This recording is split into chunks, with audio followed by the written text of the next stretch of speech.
শুভ নববর্ষ সবাইকে নতুন বছরের অনেক শুভেচ্ছা। জয় মা কঙ্কালী। কঙ্কালীতলায় আমরা বোলপুর গেলেই যাই মাকে একটা পুজো দিতে, কিন্তু এবারে যখন পুজো দিতে গেছিলাম আমরা হাতের যে সুতোটা মায়ের পায়ে ছোঁয়ানো সেটা আনতে ভুলে গেছিলাম।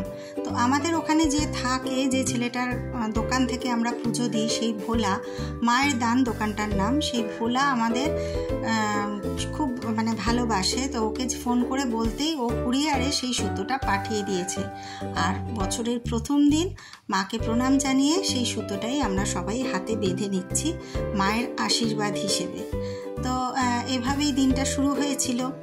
আর এদিক ওদিক যাওয়ার প্ল্যান ছিল না তা না, ছিল, কিন্তু এত গরম, আর কর্তা যখন সপ্তাহে একটা দুটো দিন ছুটি পায় তখন আর তার বেরোতে ইচ্ছে করে না কোথাও, আমাদেরও ইচ্ছে হয় না কোথাও যাই। তো সেই জন্য ভাবলাম বাড়িতেই কাটাই। তারপর যা হয় আর কি, নিত্য নৈমিত্তিক আমার দিন শুরু হয়ে গেল।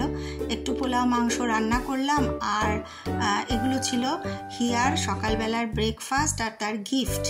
একটুখানি চাউমিন করে দিয়েছিলাম, আর দুপুরে পোলাও, মাংস, মিষ্টি, দই সব নিয়ে, আইসক্রিম, আর ঠাকুরকে দিয়েছিলাম ফল মিষ্টি। সেগুলো নিয়ে দুপুরটা ভালোই কাটলো। সন্ধেবেলা এনেছিলাম একটু চিকেন নাগেটস, তো সন্ধেবেলার স্ন্যাক্স হিসেবে সেটাই বাড়িতে গরম গরম ভেজে সবাইকে দিলাম। খুব ভালো ছিল, এত ক্রিস্পি ছিল চিকেন নাগেটসগুলো। আর এই দিনটাতে বিশেষত রেস্তোরাঁয় এত ভিড় হয় আর লাইন হয় যে আমাদের এখানে প্রচুর রেস্তোরাঁ, তবুও ওই লাইনে গিয়ে গলদঘর্ম হয়ে নিতে ভালো লাগে না। তাই নববর্ষের দিনটা বাড়িতেই সবাই ছুটির মেজাজে ছুটি কাটালাম, আড্ডা দিলাম। তো চিকেন নাগেটসগুলো আমরা গুছিয়ে নিয়ে মা মেয়েতে বসলাম, একটু সিনেমা চালিয়ে সিনেমা দেখলাম, যেটা আমরা সবসময় দেখতে ভালোবাসি। তো ওয়েব সিরিজগুলো বিশেষত সব রকমই দেখি।